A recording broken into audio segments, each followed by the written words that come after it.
Olá, seja muito bem-vinda, seja muito bem-vindo ao nosso podcast Psicologia IA Positiva, onde eu trago convidados e eu bato papos de sugestões que você pode testar na sua vida e ver se o que a gente faz também funciona para você, para ter uma vida mais leve, produtiva e uma vida que faça sentido para você.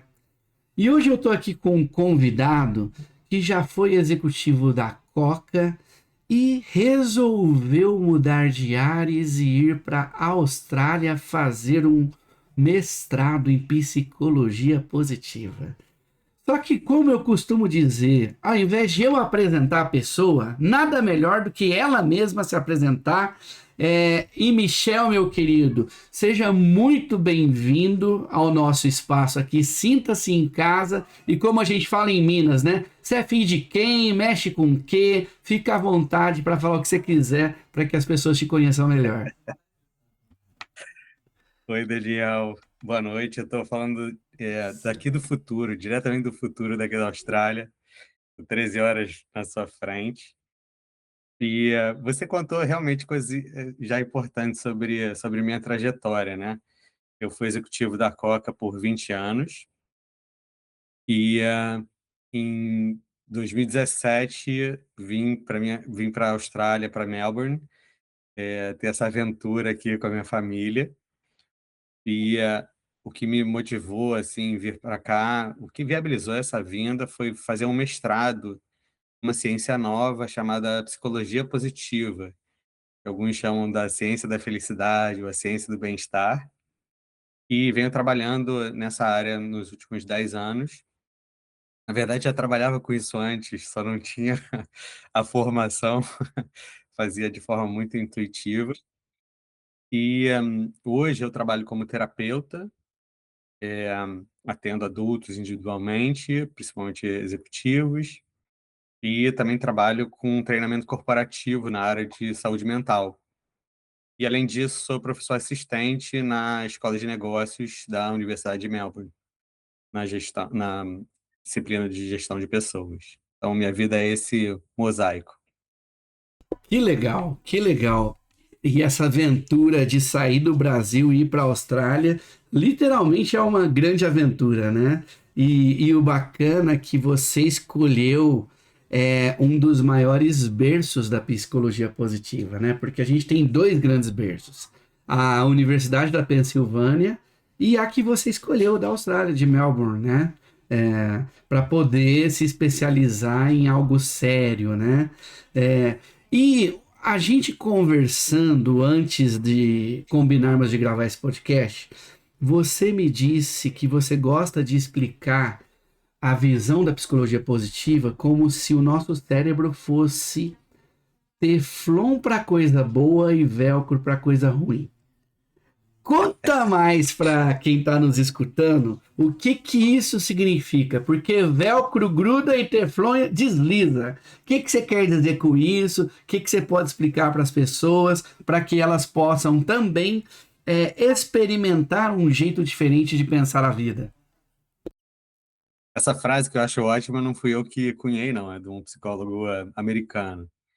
Mas, basicamente, o conceito que ela traz é que, por razões evolutivas, o nosso cérebro ele presta muita atenção aos perigos e ele descarta facilmente os eventos que são mais prazerosos, né?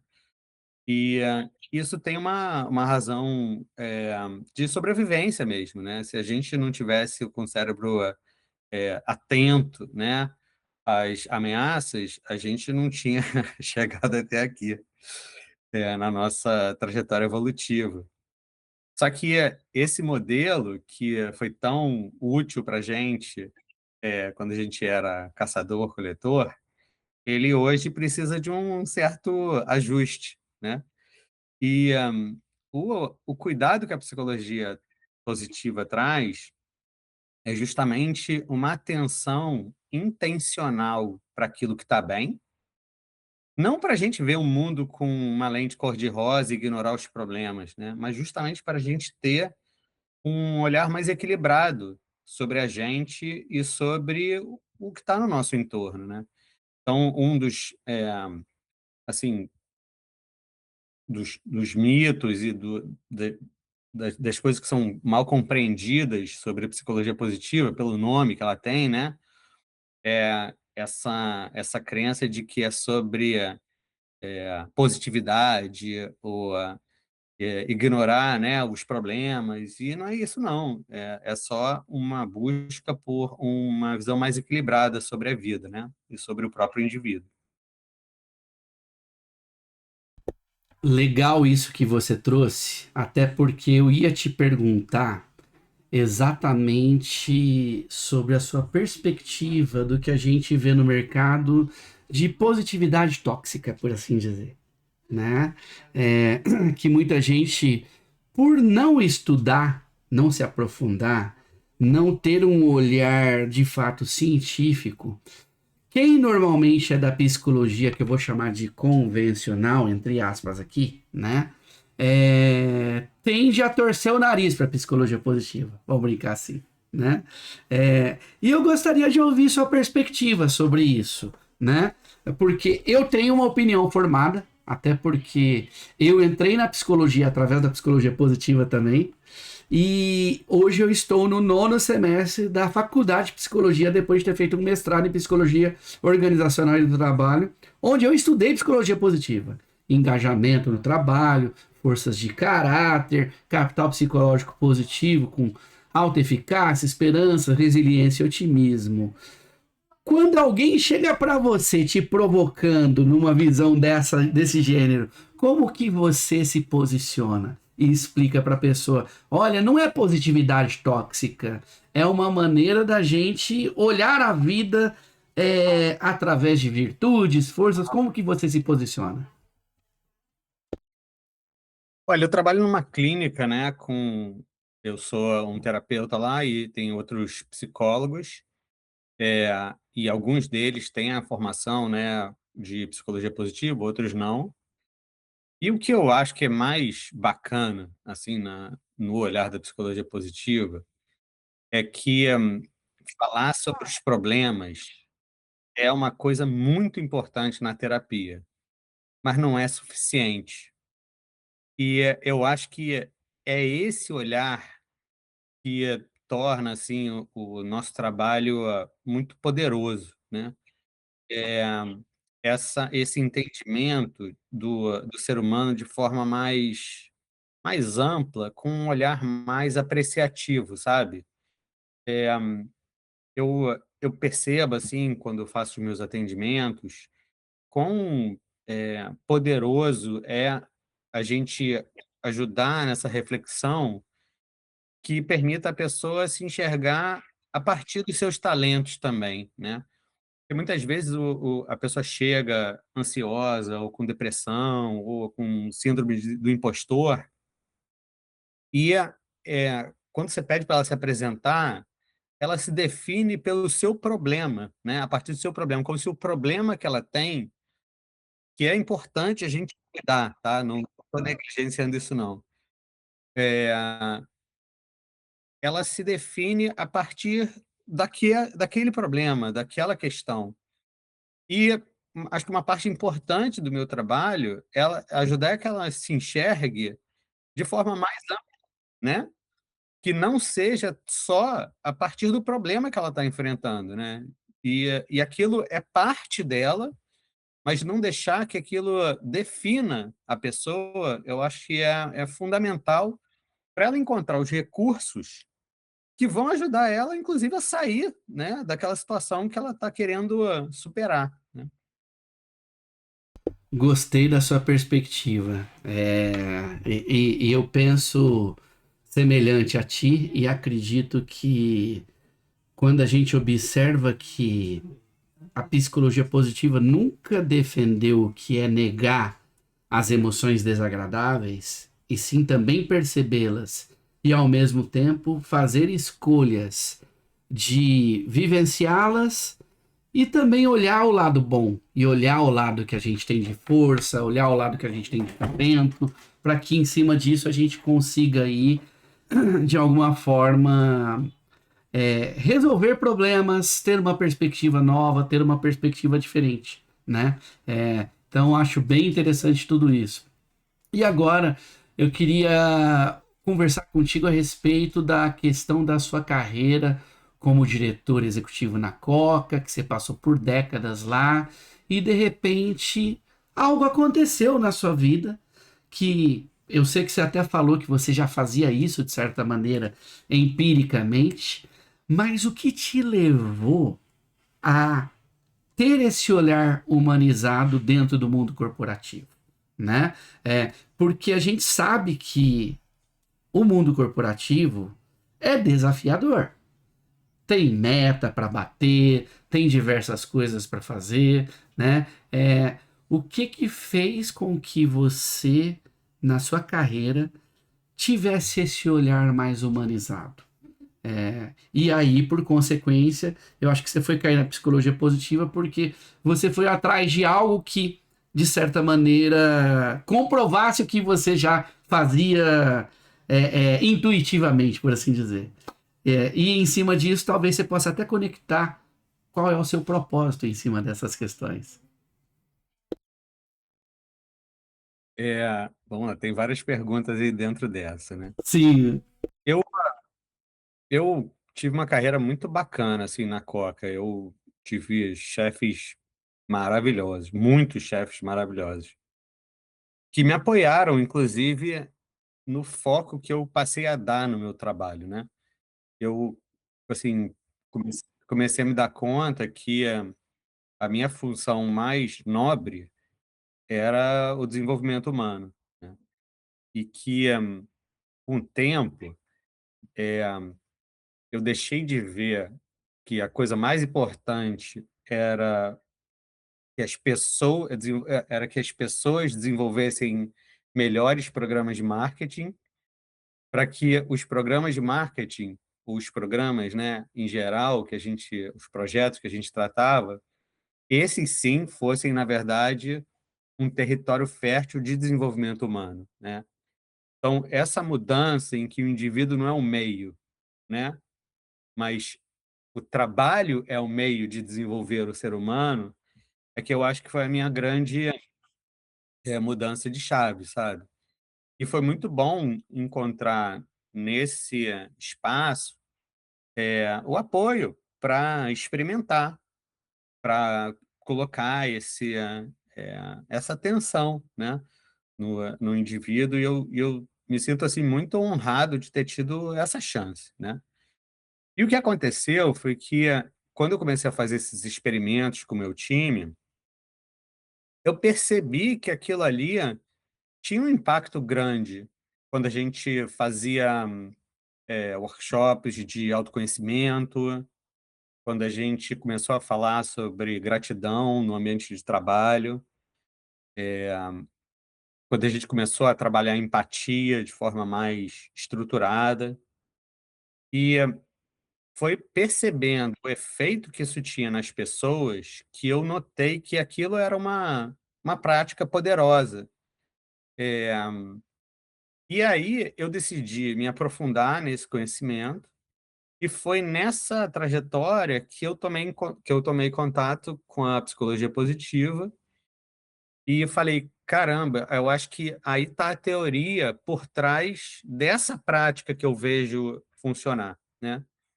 Então esse foi um pouco do caminho que eu percorri. E, você falou, né, do propósito e tudo. Eh, Propósito é a combinação, né, a interseção de 3 coisas, né. É é aquilo que a gente ama fazer, que a gente faz bem, né, e que o mundo precisa, né. E, esse é o conceito, né, que os japoneses chamam de Ikigai, né. E eles têm também uma outra camada que é bom, e que estão dispostos a te pagar, né, pra fazer. Eh, e eu acho que o meu tem muito a ver com desenvolver no outro esse olhar apreciativo para si mesmo e para o seu entorno, né. Que eu percebo que não é uma tendência natural, né. Eu acho que a tendência natural é um olhar bastante crítico e me lembro, assim, que nas empresas tem-se essa, valorização, né, do olhar crítico. E temos que cuidar aqui para não pintar o olhar crítico como algo ruim, né, em si mesmo. Ele tem muitos benefícios, mas, o que eu acho que é nocivo nas empresas, acho que é isso que adoece as pessoas, é essa fixação com o déficit. É olhar para si mesmo a partir daquilo que eu não sou bom. E a crença de que a gente precisa botar a grande uma grande parte ou a maior parte da nossa energia para melhorar aquilo que a gente não é bom, né. Você me fez lembrar uma metáfora que eu gosto de dizer com base nisso que você acabou de falar, que o mundo corporativo tem mania de olhar para messes e dizer para os messes: você tá ruim no gol, você precisa melhorar no gol. E o cara é brilhante no ataque, né?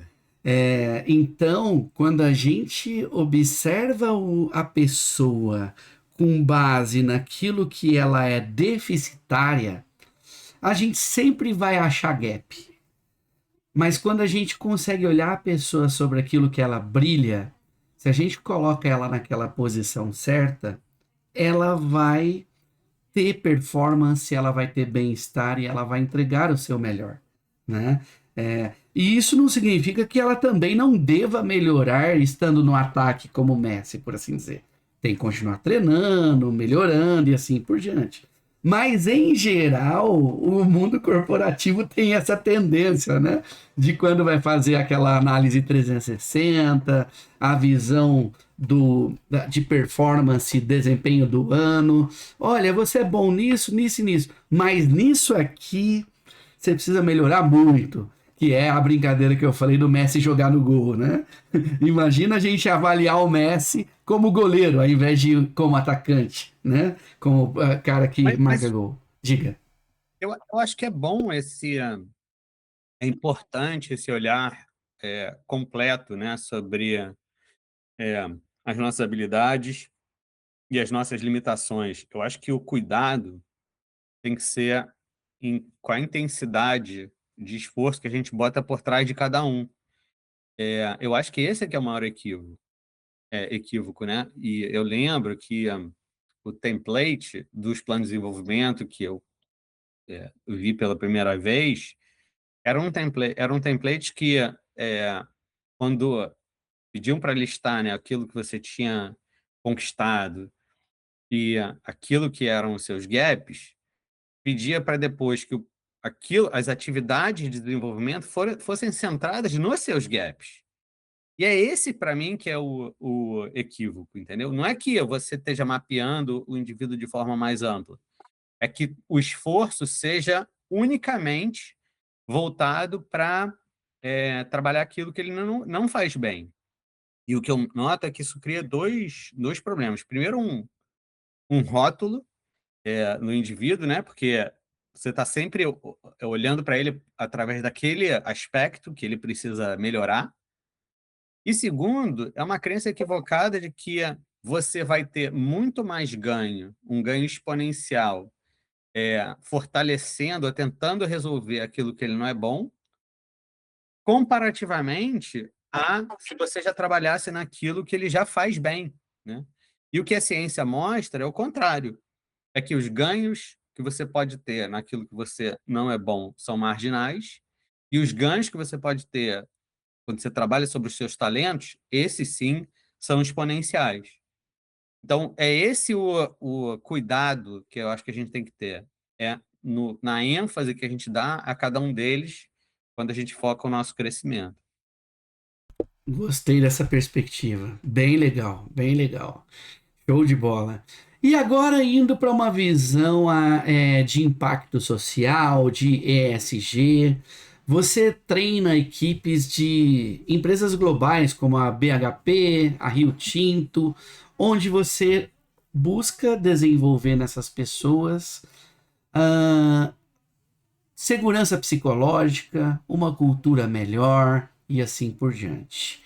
Quando a gente olha para uma visão de sustentabilidade, de governança e de até impacto ambiental, que habilidades os líderes precisam desenvolver para fomentar essa segurança psicológica, Michel? Olha, Daniel, o que eu mais noto que os líderes carecem é a capacidade de escutar. E eu acho que a gente reaprender a escutar ajuda muito na organização que as pessoas se sintam respeitadas e estimuladas a contribuir, né, a colaborar, etc.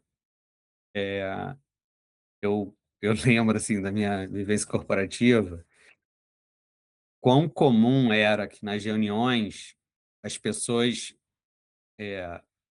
ao escutar, na verdade, estavam esperando a sua vez de falar. É aquela escuta que na verdade, espera a respiração do outro, né, para se colocar.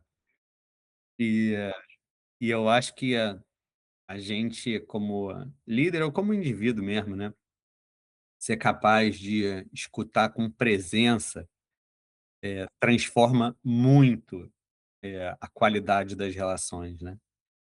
E, e eu acho que nesse contexto, né, que a gente vive hoje e tudo, essa habilidade de estar presente nesse mundo cheio de distrações, ela é fantástica, né, porque ela mostra para o outro um grau de respeito e de disponibilidade que é cada vez mais raro, né. Então, eu acho que quando a gente pratica a escutativa, eu posso falar um pouquinho de que técnicas, né, estão dentro, né, da escutativa, isso transforma, assim, a qualidade das relações de uma forma extremamente poderosa, né. E, assim, as principais práticas que estão dentro da escutativa, envolvem primeiro a gente parafrasear, né, falar para o outro aquilo que a gente entendeu, usando as nossas próprias palavras. Isso tem um papel importante à beça de, primeiro, validar o nosso entendimento e, segundo, mostrar para o outro, quanto que a gente está conectado àquilo que ele está trazendo, né. É muito interessante, algumas técnicas de negociação passam por isso, né, passam por primeiro você mostrar que você genuinamente entendeu o ponto de vista do outro, né. Então isso é uma coisa muito importante. Eh, a segunda coisa é evitar a interrupção. E isso é isso é cada vez mais difícil, né, quando a gente tem 500 estímulos, né, eh, tanto os que vêm de fora, né, o Zap que apita, a mensagem que chega, etcétera, quanto de dentro, assim, me ocorreu uma ideia, né, então eu não essa ideia, se eu não falar, eu vou esquecer. E não é porque a gente vive num mundo cheio de distração que a gente não possa, silenciá-las temporariamente, né. Então, um cuidado que eu percebo que é muito importante é a gente, de fato, quando está tendo, uma interação humana, a gente não fingir que está tentando, dar conta de 1000 coisas, né.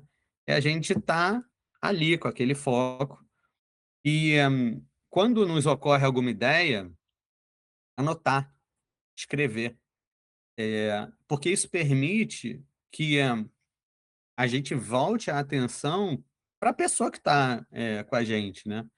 Essa, essa crença de que eu preciso falar o que me ocorreu naquela hora, ela muitas vezes interrompe, né, alguma linha de raciocínio que pode ser muito valiosa, né? Outra coisa que eu percebo é que a pergunta ativa, a pergunta, a escuta ativa, ela tem a ver com fazer mais perguntas, por isso eu me confundi. Ela, ela é menos sobre o que você fala naquela hora e mais sobre o que você compreende, né? E aí ela demanda um equilíbrio diferente, assim, de, cara, quanto que você tá naquela conversa, explorando o tema. E por isso as perguntas cumprem um papel fundamental, né? Adorei essa perspectiva que você trouxe com esses passos. Eu gosto de dizer que o principal mecanismo psicológico que a gente tem é a atenção. E quando a gente não tá com ela ligada ou afinada, a gente não consegue levar para a nossa memória de longo prazo, ou mesmo interpretar com presença o que a pessoa está nos transmitindo, né? Às vezes, eu mesmo já fui assim, e hoje eu busco me treinar para não ser mais.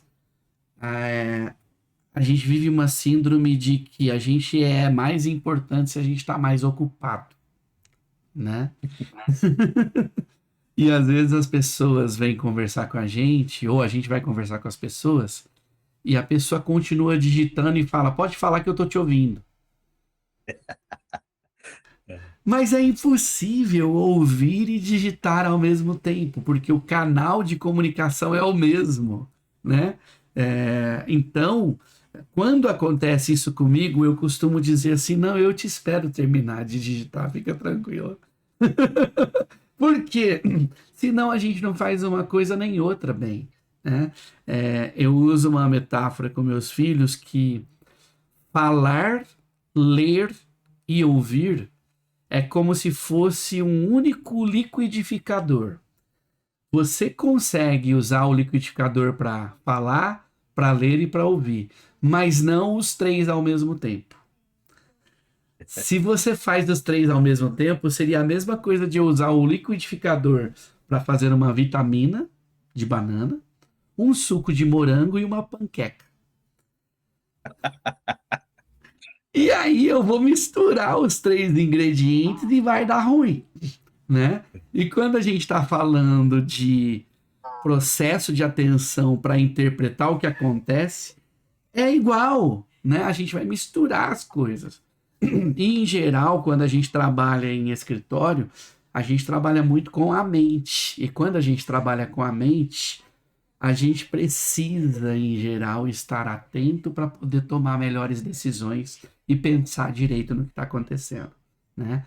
Então a gente vive uma ilusão de que a gente é multitarefa. A gente não é multitarefa. A gente é monotarefa. A gente se torna multitarefa para coisas que já foram automatizadas, como dirigir um carro enquanto eu converso com alguém, né? Como de repente aprender a cozinhar e cozinhar nas quatro bocas do fogão simultaneamente, olhando um pouquinho para cada um ali. Mas para pensar, a gente não é multitarefa, né? Eu diria que isso é impossível acontecer, principalmente em tarefas de média para alta complexidade, né? E a gente perde tempo quando a gente troca de tarefa, né? Vai de uma, vai na outra e assim por diante. Indo nessa linha de visão, Michel, você como terapeuta, qual é a armadilha mais comum que você enxerga atendendo líderes executivos de alta performance que eles caem sem perceber nessa armadilha? Olha, eh, uma coisa que eu vejo que é muito comum é que você, com o tempo, você confunde a sua identidade com aquele sobrenome corporativo, né. E você não sabe mais bem, assim, quem é você se você tirar aquele sobrenome, né. Então, resgatar, quem somos nós, né, e o que que a gente traz de especial e o que que a gente deseja, né, pra gente, é uma parte importante, assim, dessas terapias com executivo, né. Tem muito a ver com propósito, muitas vezes a pessoa se sente, assim, um vazio e isso muitas vezes é um sinal de que ela está desconectada, eh, a vida dela, né, a atividade produtiva dela está desconectada daquilo que é a essência para ela, né, daquilo que é valioso para ela, né. E, eu também noto que tem uma um grande número de pessoas que, tá vivendo, assim, um grau de ansiedade enorme no trabalho. Eh, Isso tem muito a ver com como é que hoje o mercado de trabalho tá desenhado, né, esse enxugamento, assim, dos quadros, e essa mudança contínua e reestruturações contínuas, né, isso traz um nível de insegurança, assim, enorme para as pessoas. Assim, lidar com mudança, com incerteza, é é um tema muito comum. E, uma coisa que eu vejo também é a síndrome do impostor. Eu vejo isso, muito presente, assim, porque, principalmente com pessoas que são high achievers, né, pessoas que são muito bem-sucedidas profissionalmente, é é curioso como esse essa sensação, né, de que eu sou uma fraude e que e que estão prestes a descobrir, né, como é que isso, aparece, né. E um trabalho que eu faço para esse tipo de caso, é a gente resgatar quais são os nossos talentos, né. E quais são os nossos talentos, passa por algumas coisas. Primeiro, talento no sentido de aquilo que eu faço bem, constantemente, e que me energiza. Tem essa distinção importante do energizar, né, porque eu posso ter competências, ou seja, coisas que eu faço bem, mas que não me energizam, né. Então, a gente saber diferenciar, né, o que que é o talento da competência é bem importante. E, como é que eu posso construir a minha vida profissional, e a minha vida em geral, né, a partir dessas coisas que me trazem energia e que eu faço com muita habilidade, quase que naturalmente, né. Então, a síndrome do impostor, a gente trata resgatando no indivíduo essa consciência do que ele tem de especial, mas aquilo não é um exercício conceitual. Ele precisa ser ancorado em, em histórias verdadeiras, né. Ou seja, eu quando falo dessas habilidades, eu estou mapeando elas a partir de eventos que a pessoa está me contando, que de fato ela percebe que foram, situações em que ela estava na sua melhor versão. Então, em vez de a gente começar fazendo um brainstorming de: "Cara, o que que eu acho que eu sou bom?", não. Vamos narrar, ou vamos resgatar na sua trajetória quais são as situações em que você brilhou. E identificar os talentos a partir dessas histórias. E isso dá assim, uma potência, porque deixa de ser aquilo que eu, aspiro, né, como como habilidades ou como talentos, e passam a ser casos reais. E isso é muito, muito poderoso, né, quando a gente está olhando para si mesmo, né?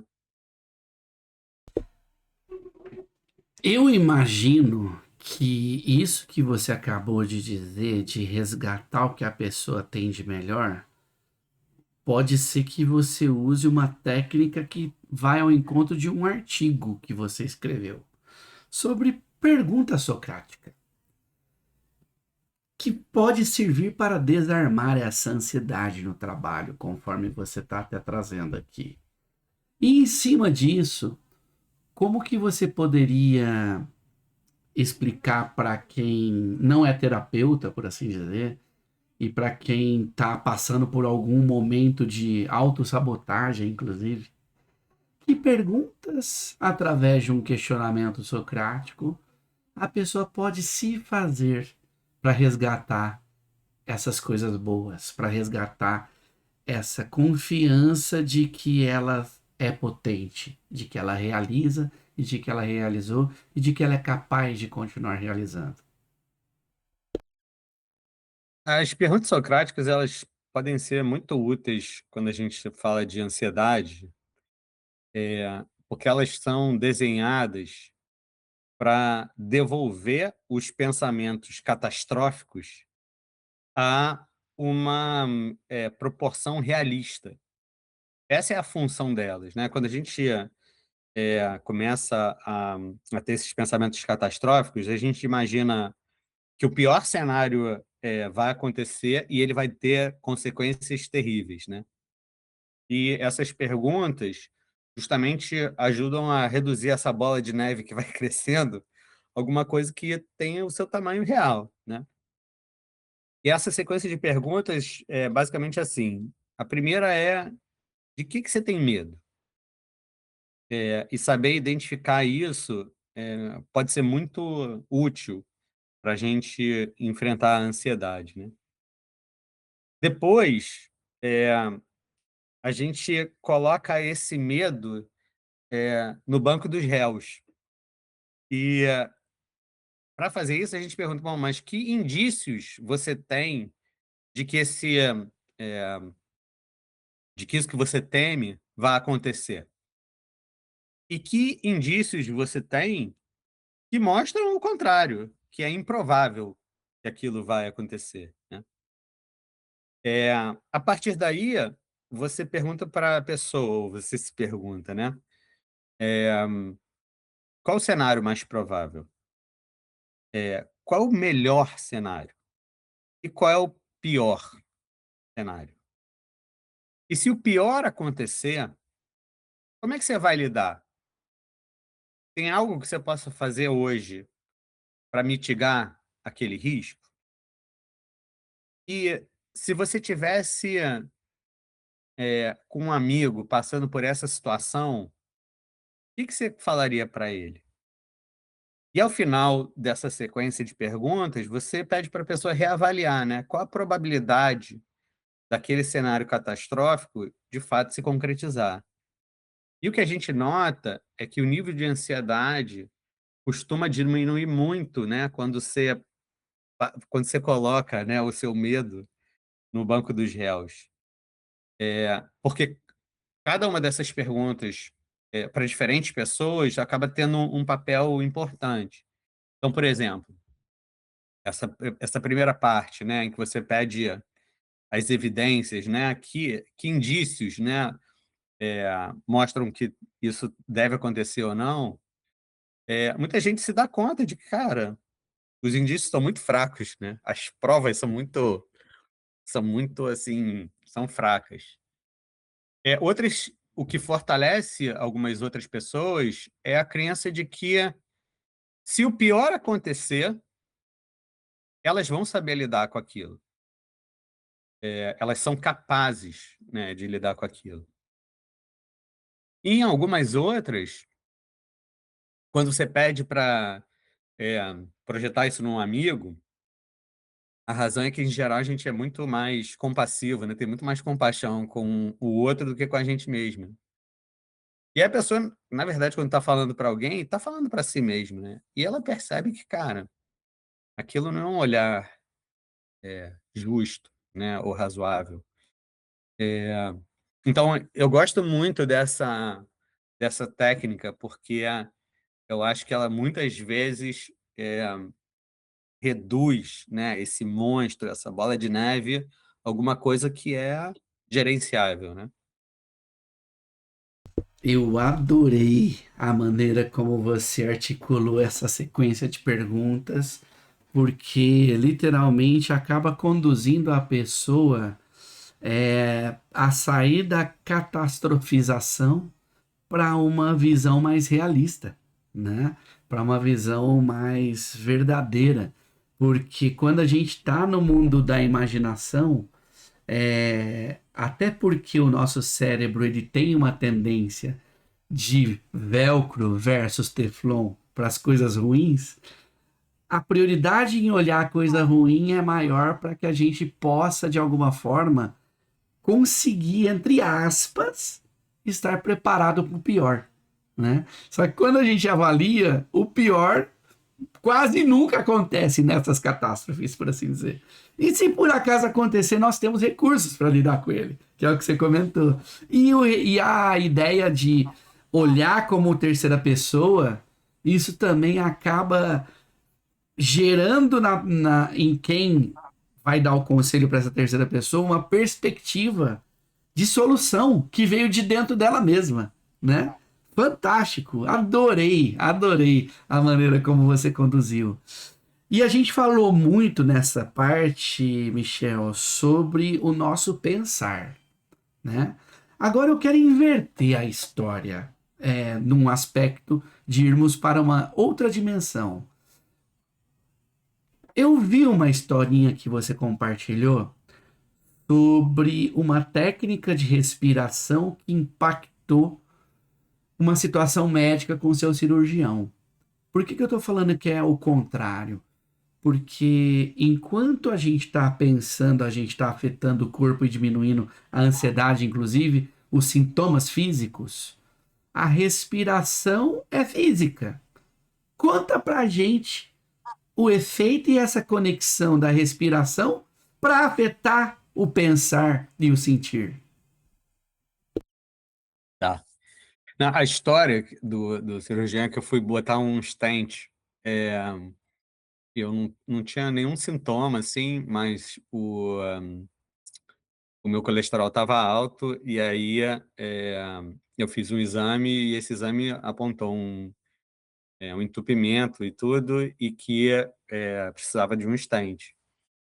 E aí, quando eu fui fazer esse procedimento, eh, antes de tomar anestesia, eu estava usando essa técnica de respiração, justamente para me acalmar, né.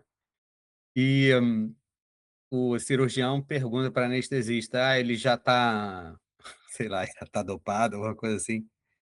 Aí ela, como a anestesista tinha conversado comigo antes, e eu tinha explicado o que que eu estava fazendo, né, para me acalmar, ela falou assim: "Não, ele deve estar usando aquela técnica dele, lá da respiração que ele ensina para os clientes".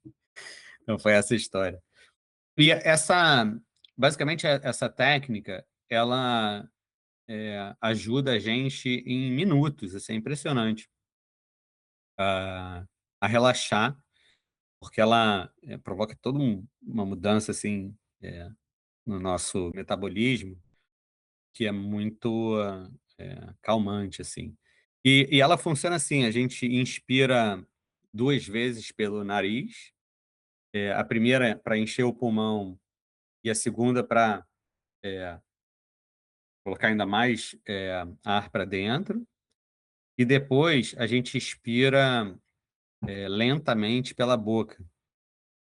E faz isso uma sequência de vezes, 5, 10 vezes, e é impressionante, assim, o efeito que isso tem. Eh, e o bom disso é que, é um recurso que está sempre contigo, né. Dá para fazer, em qualquer lugar, e tem um resultado muito rápido, né, em minutos você se sente mais relaxado, né. E o que eu uma coisa que eu acho que isso traz de legal é que, hoje na terapia tem uma tendência muito grande a olhar só para a cabeça, né. E eu acho que um cuidado que a gente, que trabalha nessa área de saúde mental precisa ter, é de lembrar da conexão entre a cabeça e o corpo, e de como que a gente é um sistema integrado, né. Então, coisas muito básicas que eu acho que a gente precisa cuidar, tem a ver com a qualidade do nosso sono, eh, e quanto que a gente está se exercitando. Tem muitas outras coisas, né, nesse espectro, assim, do bem-estar que, influenciam a nossa saúde mental e, não é só cuidar da cabeça que vai ajudar, ou cuidar do coração, né. Tem coisas muito fundamentais nos nossos hábitos que contribuem muito para a gente tá bem, né, tá de bom humor, tá enxergando possibilidades, né. Eu brinco que a mesma situação pode ser o céu ou o inferno, dependendo de como a gente interprete, né. E muitas vezes um uma pessoa que está privada de sono, ela vai enxergar o inferno aonde poderia ver o céu, né. Na psicologia, a gente estuda que nós somos seres biopsicossociais e que esses três pilares eles são fundamentais serem olhados para apoiar a pessoa a ter bem-estar, inclusive, né? O bio é o corpo, o psico é a mente, o social são as relações, né? E você bem trouxe, de nada adianta eu estar cuidando da minha cabeça se eu não estou cuidando do meu corpo físico, me alimentando bem, dormindo bem, me exercitando, e ao mesmo tempo, de nada adianta eu cuidar da minha cabeça se eu não cuido das minhas relações. Que até segundo um estudo da Harvard, que é o estudo mais longo, longitudinalmente dizendo, né? Tem mais de 80 anos que ele está rodando.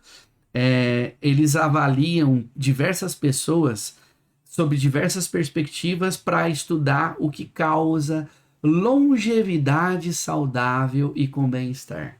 E o maior preditor de tudo isso no biopsicossocial é a conexão, são as relações que a gente pode contar, né? Então, olha a importância da gente olhar para esse lado de relação, além da mente e além do corpo junto, no meio de tudo isso, né? Importantíssimo observar todas essas questões. Em algumas linhas da psicologia também se fala do lado espiritual, né?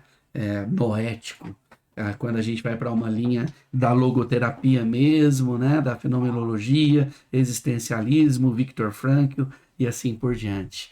É, e agora, meu querido amigo Michel, eu gostaria de te perguntar uma coisa.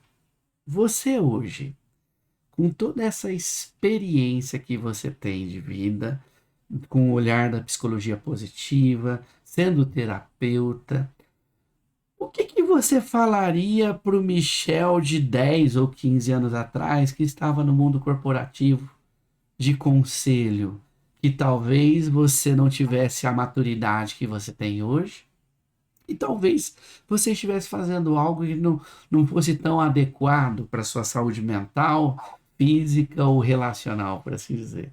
Teria algo que você mudaria? Ou na sua perspectiva, você falaria: continua fazendo o que você sempre fez? Eh, eu acho que o que eu fui aprendendo, assim, nessa minha caminhada, é da importância da gente ir experimentando, testando, sabe. Acho que essa minha vinda para a Austrália foi assim, a forma como eu, construí a minha carreira também foi assim, né, depois de sair do mundo corporativo. essa lógica da experimentação eu acho muito boa, sabe? Eh, porque ela acho que traz uma leveza. Essa palavra eu acho essa palavra muito poderosa, né, ela traz uma leveza. Eu tô experimentando, como uma forma de aprender que é muito útil, para a gente lidar com as incertezas, para a gente lidar com o novo, e, para a gente ver onde é que as sementes que a gente vai jogando, né, onde é que elas florescem, né. E a outra acho que é a importância da fé, né. Eh, tem uma frase que eu acho, eh, muito bacana que é vai vai fazendo e vai rezando, né. Eh, e, e eu acredito muito nisso, né, da gente, usar a fé como uma força para avançar quando, eh, a gente não consegue, necessariamente enxergar que, aquilo que a gente está, fazendo necessariamente, vai nos levar onde a gente deseja, né. Eh, e aí a fé é muito útil para nos manter andando, né. Boa, boa, boa. Experimentação, leveza para lidar com incerteza e a fé vai fazendo e vai rezando. Adorei. Tá anotado no meu caderninho aqui. Vai fazendo e vai rezando. Muito bom, muito bom. E Michel, indo para uma visão de ordem prática agora, até de hábitos que você tem, que é normalmente um dia a dia seu típico, como que você insere de repente na sua semana comportamentos que te ajudam a fazer até essa experimentação, até essa leveza, e junto disso, de onde você tira esses conhecimentos? Que dica que você daria para quem pode aplicar essa experimentação, essa leveza? Livro, filme, artigo, vídeo no YouTube. Conta pra gente aqui como que normalmente você faz para ter essa experimentação, ter essa leveza e as suas fontes. Ó, se me perguntar como é que é o meu dia a dia, não tem muita rotina não.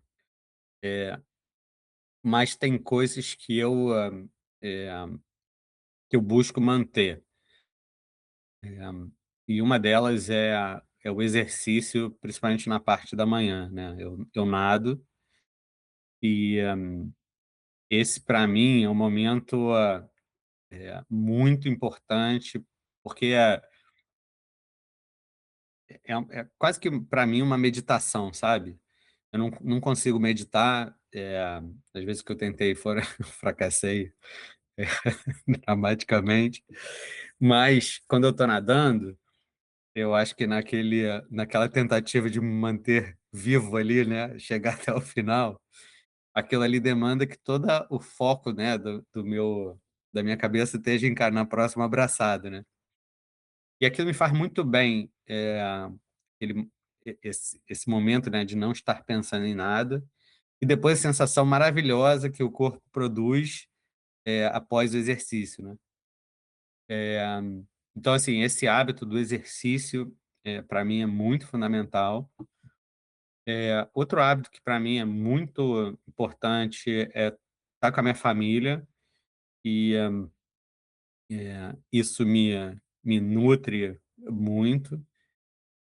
E, uma outra coisa que eu busco ter é essa prática de, o que que eu que bênçãos eu tenho na minha vida, né. Eh, assim, nas minhas, orações e tudo, na minha prática espiritual, esse olhar para, cara, começar agradecendo aquilo que tá bom, né. E esse é um músculo que quanto mais a gente pratica, mais a gente enxerga, né. Eh, e também quando eu penso quando eu faço essa prática de gratidão, cuidar de incorporar também aquilo que a gente, eu nem sei como é que se fala isso bem em português. Em inglês tem uma expressão que é take for granted, que é a gente nem se dá conta que a gente tem. Que é, às vezes, é a coisa mais básica, né? De cara, você tem uma cama para dormir, né? Tem uma roupa para vestir, você tem uma, uma gente que te ama e que você ama na sua vida. Às vezes a gente esquece isso, né? E só e pensa que agradecer é só para aqueles eventos extraordinários, né? É, mas são essas outras condições que me nutrem. Então, eu acho que isso que eu falei, na minha prática terapêutica, por exemplo, uma das coisas que eu sempre busco é que o indivíduo perceba quais são as fontes de energia na vida dele, né? E como que ele pode se permitir ter mais momentos com aquelas coisas que trazem energia, né?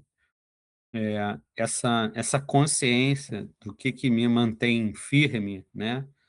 Do que me ajuda a seguir em frente, e de o que torna a minha vida mais saborosa, né? E colorida, é muito é muito benéfico assim a gente fazer, né?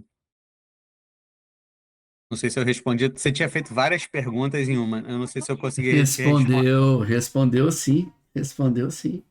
É, é interessante a questão da gratidão, porque eu acredito, até conectando com a história do cérebro ser mais negativo que positivo, o exercício da gratidão ajuda a fazer uma compensação, de observar que coisas boas acontecem o tempo todo em nossas vidas, né? Eu tenho um amigo que é jornalista, o Patrick Santos. Ele costuma dizer que a vida está no ordinário e não no extraordinário, né? E que quando a gente aprende a olhar a vida com gratidão no ordinário, a gente tende a ser mais feliz, né? Porque o extraordinário acontece de vez em quando e o ordinário está aqui a todo momento, né? E quando a gente aprende através da atenção a saborear, né, o que acontece e literalmente a reconhecer que aquilo é uma coisa boa e a expressar agradecimento a quem trouxe aquele benefício, isso se torna mais valioso e isso pode nos energizar, né? É, e como que a pessoa pode reconhecer a sua força, o seu superpoder, né? Para de repente ela amanhã descobrir isso nela. E além de reconhecer esse lado bom, o que fazer para lidar com as limitações ou gaps? Que sugestões que você pode trazer aqui para as pessoas nessa perspectiva, meu amigo?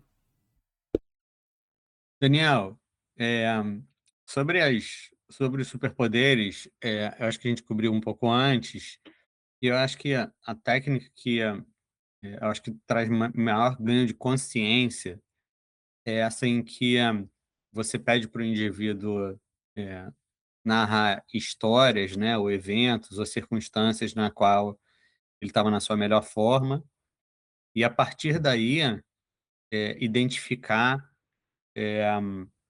que habilidades, né, que talento ali presente. Eu gosto muito de fazer isso em grupo, de tal forma em que o indivíduo que está contando a sua história conte ela para alguém, e esse alguém replique para o grupo o que entendeu da história, e aí o grupo compartilha o que identificou de habilidades, e o indivíduo, a partir daí, percebe o que para ele reforça algo que ele já sabia sobre si mesmo, e o que ele ouviu de fora que não estava tão claro, que ele não tinha percebido. E isso é bem comum, porque como os nossos talentos, né, nos ocorrem de forma natural, muitas vezes a gente não percebe que eles são talentos, porque a gente acha que eh, eles vieram quase sem esforço, né, e a gente acha que, eles não são nada demais. De fato, é aquela coisa de pra gente é quase como um pano de fundo, né, eu enxergo as coisas assim naturalmente, né. Então isso vir de fora, traz esse benefício. Para lidar com as nossas limitações, as coisas que eu costumo, colocar atenção são, primeiro, pensar que a gente deveria, atuar em conjunto para preencher os nossos gaps, né. Tem um termo, eh, em inglês que se fala no mundo corporativo, que é o all-rounded. É a pessoa que é bem completa, né. E eu acho isso uma uma absoluta falácia. Eu acho que o que são completos são os times, né. Eh, então, assim, buscar a complementaridade não dentro só de si mesmo, né, mas no seu entorno, né. Ou seja, aquilo que eu não faço bem, e que me drena energia, quem é que, faz com satisfação e qualidade, né, que pode me complementar. Então essa é uma das frentes. A outra frente é qual é a proporção do tempo que você bota, né, nos seus talentos e nas suas limitações, e o foco, a maior parte do tempo, deve estar nos seus talentos. E a implicação disso é que, sim, é importante a gente tratar das nossas limitações, mas, pela própria natureza delas, a nossa meta não deve ser necessariamente, virar um craque naquilo que a gente não faz bem, mas simplesmente fazer uma espécie de controle de danos, né. Nossa meta ali deve ser: "Cara, que isso pelo menos não me tire, né, do trilho, não me coloque em risco", vamos dizer assim. Eh, eu acho que a gente precisa ser criterioso na escolha daquilo que a gente vai, tratar como limitação, e eu acho que uma boa, analogia é aquilo que é a nossa criptonita, né, como era para o Superman, né. Não são várias coisas, escolhe uma de cada vez e pensa que, tua meta com aquilo é, pelo menos vou fazer um controle de danos, né. Muito bacana essa perspectiva que você trouxe. E ela vai ao encontro também de algo que eu acredito. Eu falo assim que Papai do Céu é tão perfeito que ele nos fez como seres humanos incompletos para a gente precisar uns dos outros, É. né? É, sobre uma perspectiva até de virtudes, quando a gente observa a coragem, a gente observa que a temperança é meio que o contraponto da coragem.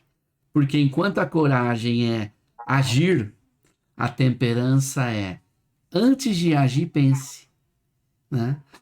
E nós precisamos, em times, ter corajosos e ter temperantes, porque senão sai fazendo coisa sem pensar, ou se só tem temperante, a gente trava e não faz nada, porque nunca tem informação suficiente para ser prudente, de maneira a agir, por assim dizer. Né? Então, no final das contas, a gente precisa de um equilíbrio entre pessoas que fazem com que a condução de uma empresa, de um time, tenha um equilíbrio, né?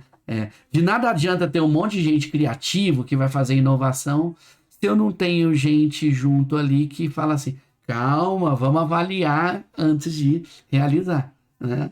Muito bacana, muito bacana.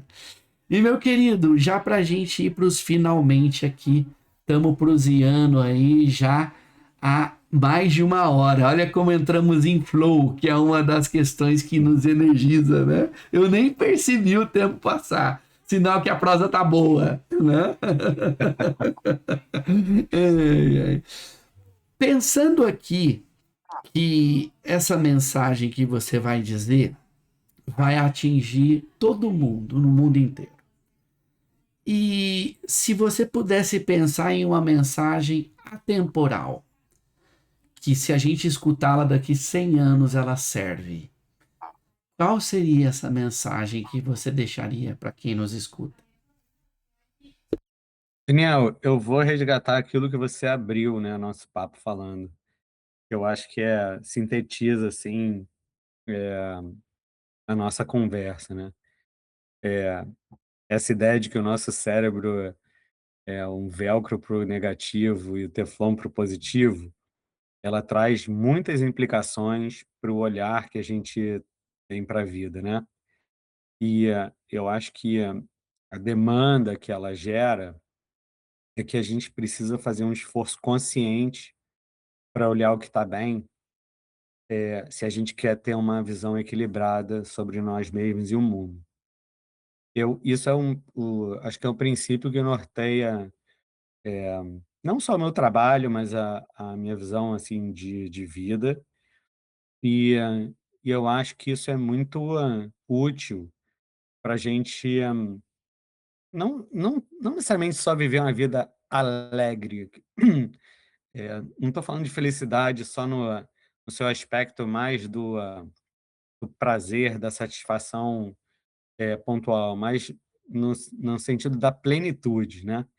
Eu acho que uma vida plena, que é o que a gente merece viver, ela requer esse olhar apreciativo, sabe? E acho que esse é meu convite para quem tá ouvindo a gente, né? De buscar desenvolver esse olhar apreciativo para o que está dentro de si e para o mundo que está à nossa volta. Adorei. Palavra apreciar. Muito legal, muito legal.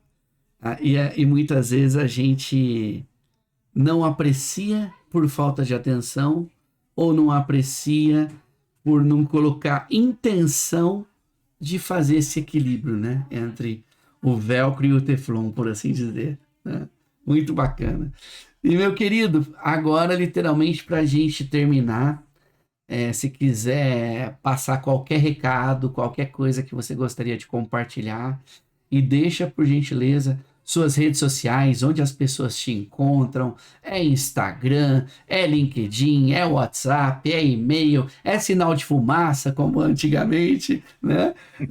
Como que as pessoas podem falar contigo? E muito obrigado de coração por sua gentileza e generosidade de compartilhar suas experiências aí com a gente. Eu que agradeço, Daniel. É, eu sinto que esse nosso papo vai continuar muito, vai terminar, a gravação vai terminar, mas o papo vai continuar muito. É, eu, eu publico no LinkedIn e estou começando a usar agora o Instagram. Tinha muita vergonha assim de me filmar assim. Então essa é uma plataforma assim mais nova para mim. Eu tenho tido assim cuidado em não passar tempo demais nas redes, porque acho que elas trazem muitos outros uma dependência que não é saudável. Então, evito assim meu tempo nas redes. E o meu site, eu acho que é a forma mais fácil de as pessoas saberem mais sobre mim. Eu coloco lá os livros que eu já publiquei, os manuais, etc., os artigos, os blogs. E o nome o meu site é positivemindset.au. Não tenho com. Então, positivemindset.au é o meu site. Ou se você procurar pelo meu nome na internet, certamente vai ser levado para esses canais. Então esse é o jeito mais fácil de falar comigo. Legal. Michel, mais uma vez, grato demais por sua gentileza. E a gente continua se falando com toda certeza depois da gravação. Certeza absoluta. E você que nos assistiu até aqui, que ideias você vai aplicar na sua vida do que o Michel compartilhou aqui, né? Gostou? Pega aquele botãozinho de compartilhar e manda esse vídeo para um amigo, para um familiar, para quem precisa ouvir isso. E em breve a gente se vê. Até a próxima.